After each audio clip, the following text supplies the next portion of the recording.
Bust it.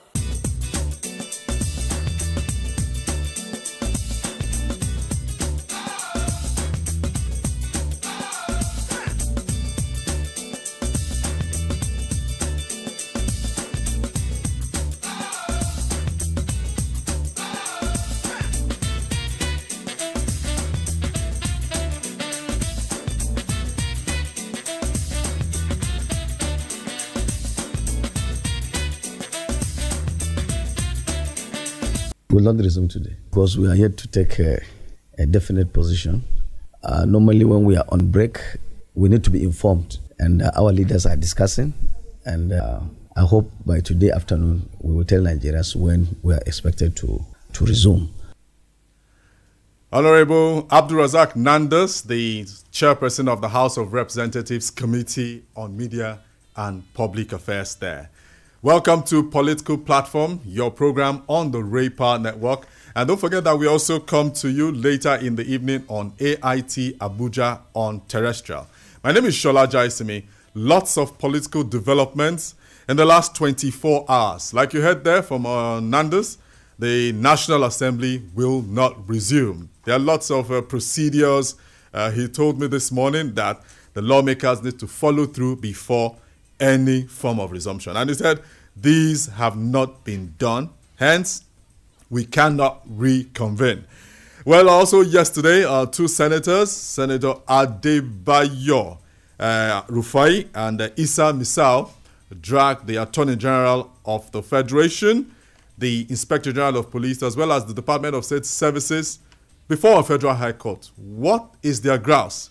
They said any attempt to remove Senate President Saraki, that the courts rather, should stop and halt any such process. Well, APC senators met in Abuja yesterday. It was a long meeting.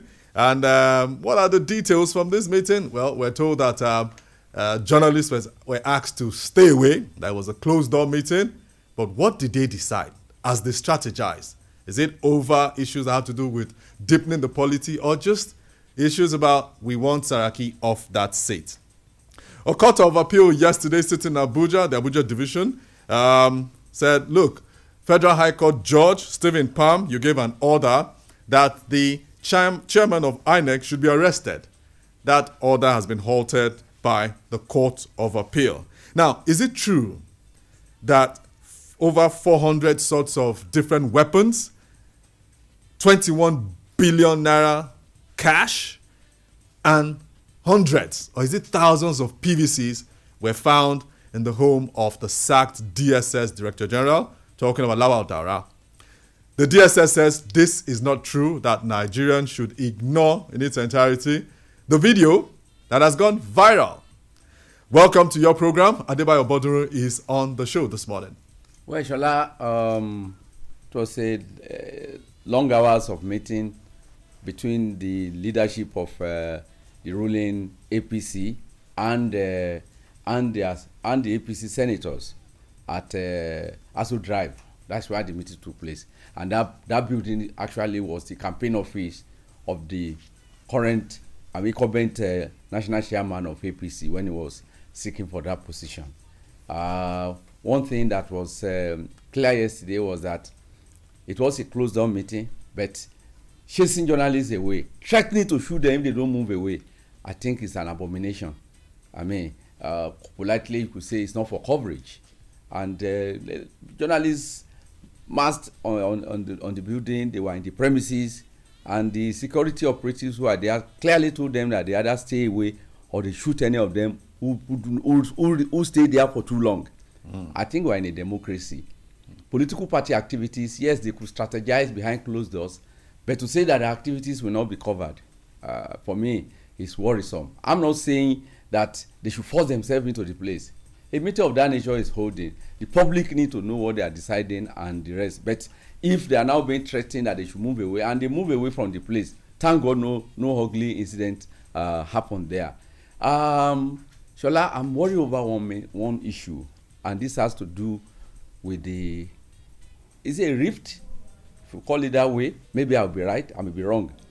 The second refusal of the president to sign rejecting the Electoral Act amendment. It's about 6 months to the next general election. As at now, the legal framework for that election is in dispute. So when such things happen, it should bother those who are watchers of Nigerian political scene. For the first time, that law seeks to legitimize the use of card reader. You know, there were complaints in the past, even when the card reader came into, we started using card reader, there were failures, and then the failure led to incident form. And one thing that have been attributed by those who are watching Nigerian political scene is that the failure of the card reader necessitates the use of incident form.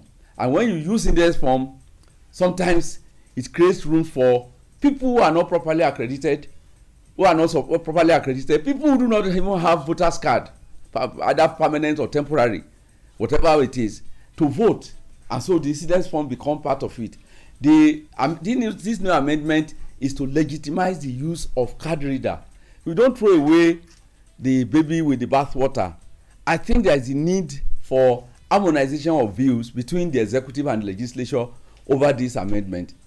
Particularly, one area which I think should be seriously looked into is the issue of the use of card reader. The rejection of the bill this time around, you know, the lawmakers went to Court of Appeal. Yes. They were victorious that they can amend. They can regulate the sequence of election. And now that the thing has been thrown out, the issue is those aspects of it which the presidency says is offensive can be expunged, and those ones that are beneficial to our electoral process should perhaps be passed into law, and there should be something that should be done quickly, because we have less than 6 months to the election.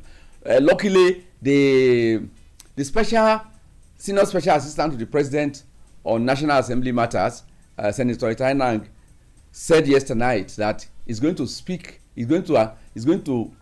today on why the bill is rejected for the second time. And I think the earlier this is done, the better.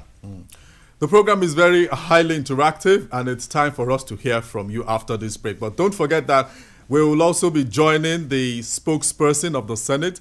I'm talking about Yusuf Olani Yonu, to give us perspectives. The spokesperson of the Senate President, Yusuf Olani Yonu, to give us perspectives on the issues National Assembly politics.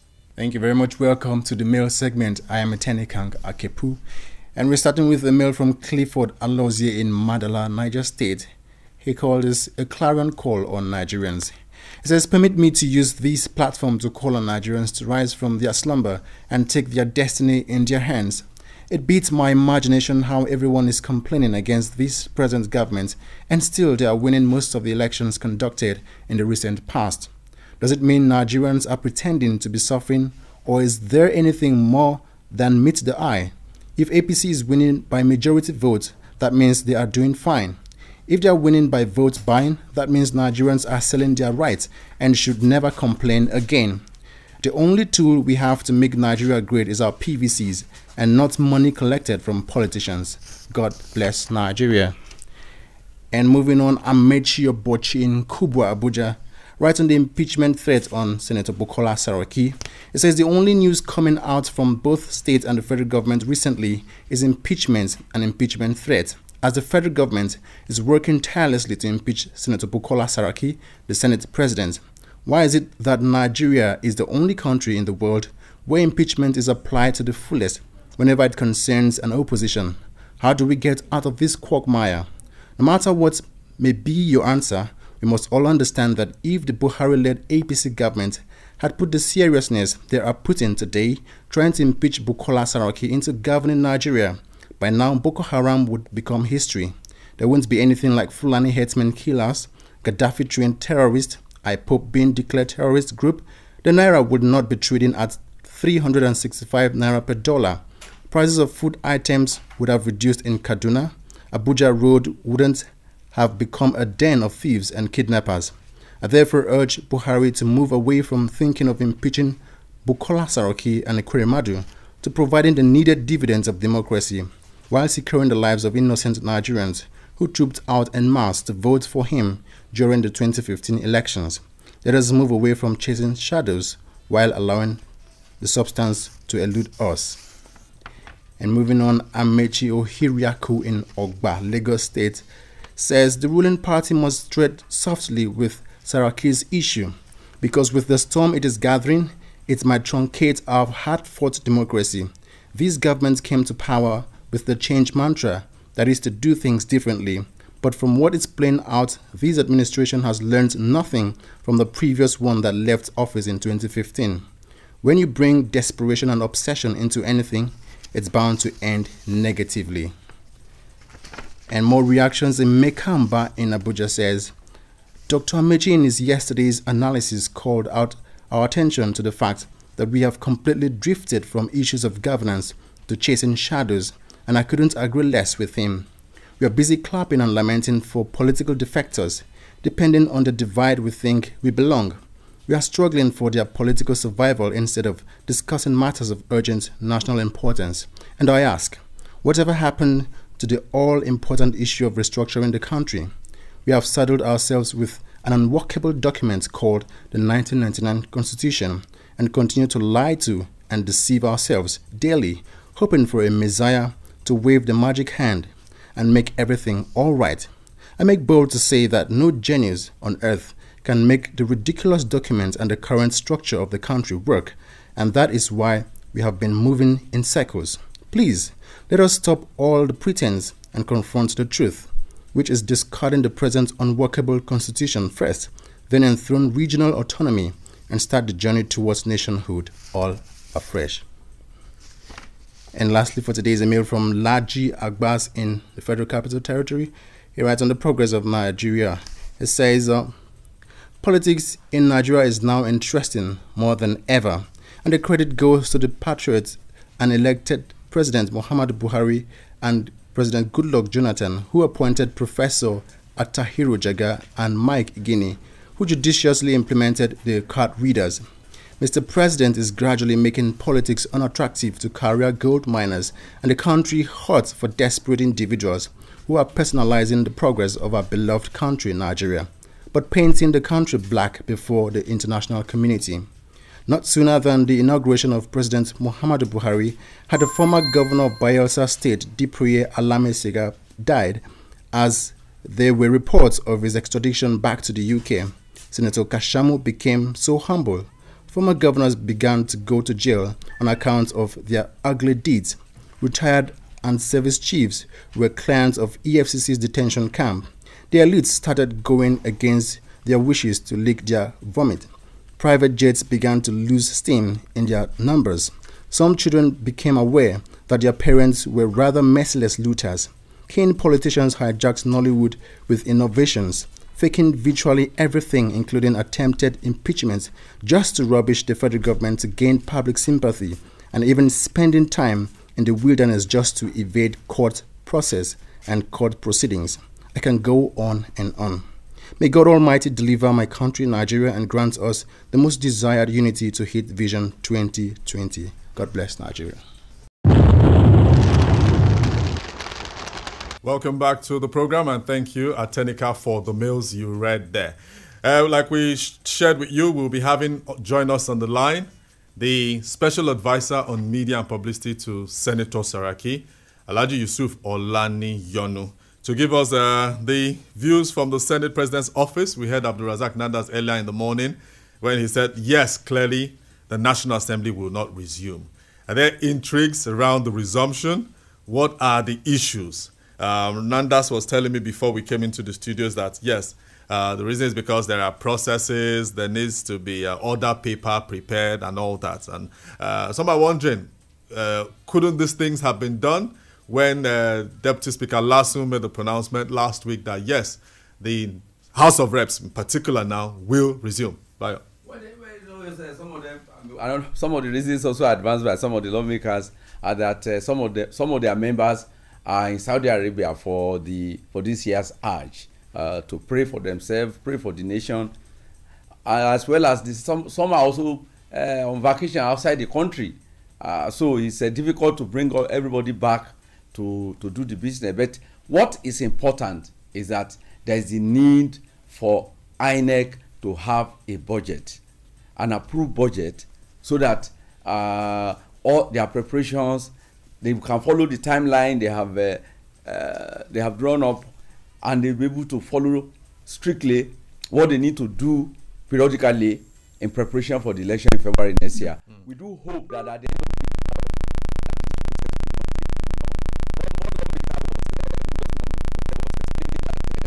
of who doesn't want his name mentioned, rather, was explaining that he said they are talking of issue of environment, and so that if it has been a supplementary budget that was sent to the National Assembly, the process will have been smoother and it will have been easier for them to pass it. That they need to engage. He said we are now talking about projects that was already in the 2018 budget, and there is the need to engage even the MDAs on some of these projects, as will affect their respective ministries, agencies, and parastatals before the environment can be affected. So it's a little bit of not too clear decisions that are being taken. But the totality of it, like I've said, is that INEC should be able to have a budget to prosecute the 2019 general election. Okay, so as we await Alhaji Olaniyonu to join us on the program, Bayo, let's just zero in on the issue that the DSS is saying. You know, when this report came yesterday up until this morning, I was like, in my own humble view, and some political analysts have also said, look, why would the DSS seemingly be a judge in its own case? But before we go into that, let's have Alhaji Olaniyonu join us on the program. Good morning. Good morning, Mr. Daisy. Thank you for joining us on Political Platform. Alhaji Yusuf Olaniyonu, spokesperson to the Senate President. No activity in the National Assembly, no resumption, no reconvening? No reconvening today.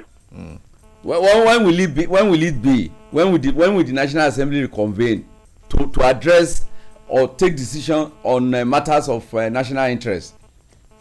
Well, I don't know what people call matters of national interest that they are talking of. The only thing that I think is pending now is the INEC budget, which came in just about the time they were adjourning for their recess.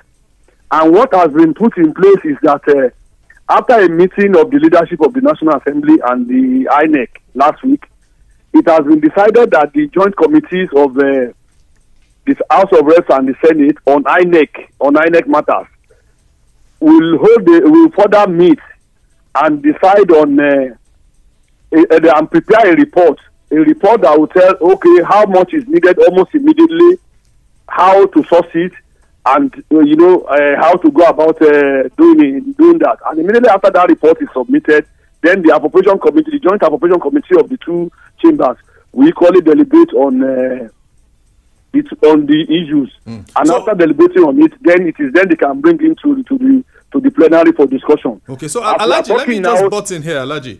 So all these things you've reeled out about things that are to be done concerning the supplementary budget, are there no timelines to it? You work closely with the Senate President. Are there no timelines? No, there is a statement that we issued this morning. The joint committees of the INEC, they've asked that they be given today and tomorrow. No, tomorrow and Thursday to have their report ready. So it's after their report is ready that you can now take it to the joint appropriation committees of the two houses. So we are thinking that the INEC committee report will be ready latest by Thursday as promised by the chairman of the two committees. So there's an optimism that once this joint committee meets, are we looking at next week for resumption, Mr. Olaniyonu? You know that after that, I mentioned it again that the appropriation committee will also now have to meet on the report of the INEC committee, because the INEC committee, their own is to look at, these are the urgent areas that we really need to quickly provide money. These are and the breakdown and the vesting of the proposal by the INEC. Then it now goes to the appropriation committee. This is what the president is asking for. It's not something that is so straightforward, because he's not saying, he adds this. It's not, so don't call it supplementary budget now. It's government. If it's supplementary budget, you are saying add this to what exists. So if you have 10 billion naira before, add this 8, so it becomes 18. What he's asking for now is at this age, I need it, and I need it to take it from the existing 10. That I'm using examples now. Take it from the existing 10. And you see, when they say take something from the from constituency projects or whatever, you know, you are not talking of a line item in the budget. You are talking of something that is scattered within various MDAs. So it needs for the appropriation committee to sit down, even discuss with the various MDAs that will be affected by this mopping up of funds. So it's something that's a bit more complex than what people are looking at. Everybody who is talking about resumption knows that it's not something you can finish in one day, because it's not something that the plenary of those two chambers can decide. It has to go to various committees. Yeah, let me ask you this question. Yes. Even if there was an oversight on the part of the executive in providing for INEC in the 2018 budget, is it not? Was that no inclusion, was it not noticed by the lawmakers when the budget itself was being prepared? You know, you are working on a proposal, and the proposal that was sent to you is what you are working on.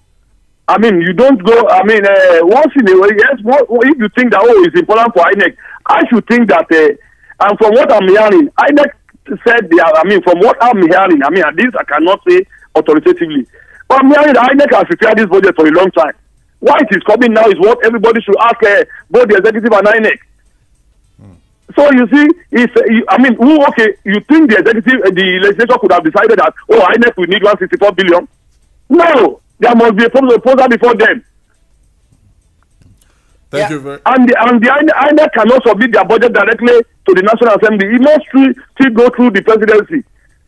Yeah, but let me ask you this question. If you look at the social media has been awash since in the last 24 hours that there appears that even the date when the National Assembly will reconvene is definitely is unknown, and it may not it's shrouded in secrecy and out of fear. I'm not hearing you very well. You sound very far because I'm not near a radio set at all. Yeah, I'm asking you that if you look at the social media in the last 24 hours, it has been awash with reports that the day for actually reconvening the National Assembly, even after the recess, is unknown, because out of fear of this impeachment of the Senate President.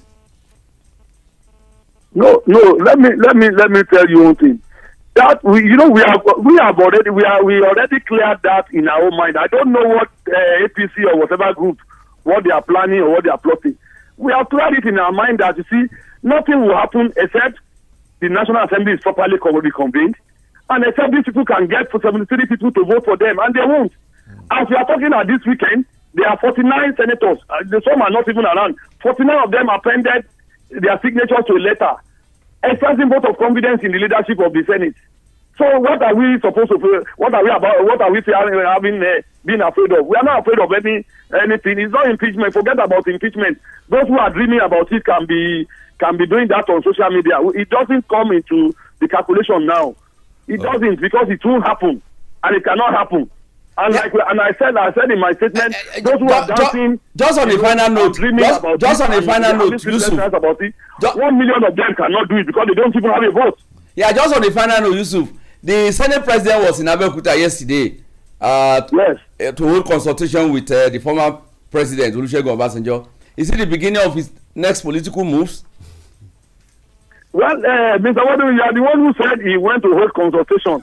What the Senate President, because I went with him, what he told me and what he told journalists when he was there was, I know that when he was coming from a trip and then he landed in Lagos and said, instead of, going from Ikeja to Ikoyi, his home, let him even go and seize the opportunity of seeing the presidential library in Abeokuta that the former president had been inviting him to come and see.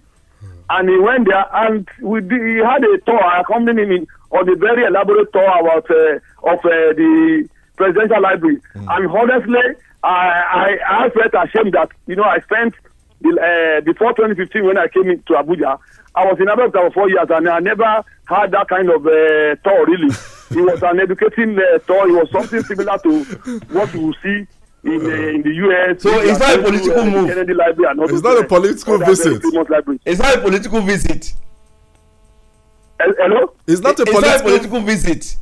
It's not a political meeting. You know, since President Obasanjo by anybody, in fact, I'm also even extending the invitation to you. I think one of these days when you want to go to Thank you very much, Alhaji Olaniyan. You have to let you go now. Thank you. Okay, well, just before we go, next couple of seconds, I was asking you, Adebayo Bodun, your take on this DSS. What can we call it, a rebuttal? Because many have said the DSS shouldn't be a judge in its own case. If the home of its former chief executive was searched by the EFCC, that the EFCC might probably be the one that needs to making these clarifications about what we found, what we didn't find.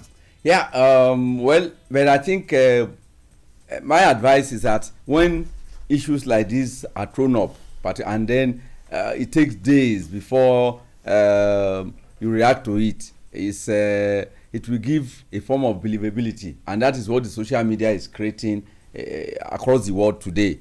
I think they have spoken, and in the absence of any report from the EFCC, we just take it that is perhaps the true position. That's the program for this Tuesday. Don't forget that you can also watch on AIT Terrestrial, that's AIT Abuja, later this evening at 6 p.m. My name is Shola Jaisimin. That's on behalf of Adebayo Bodun and the crew. Have a lovely day. Bust it.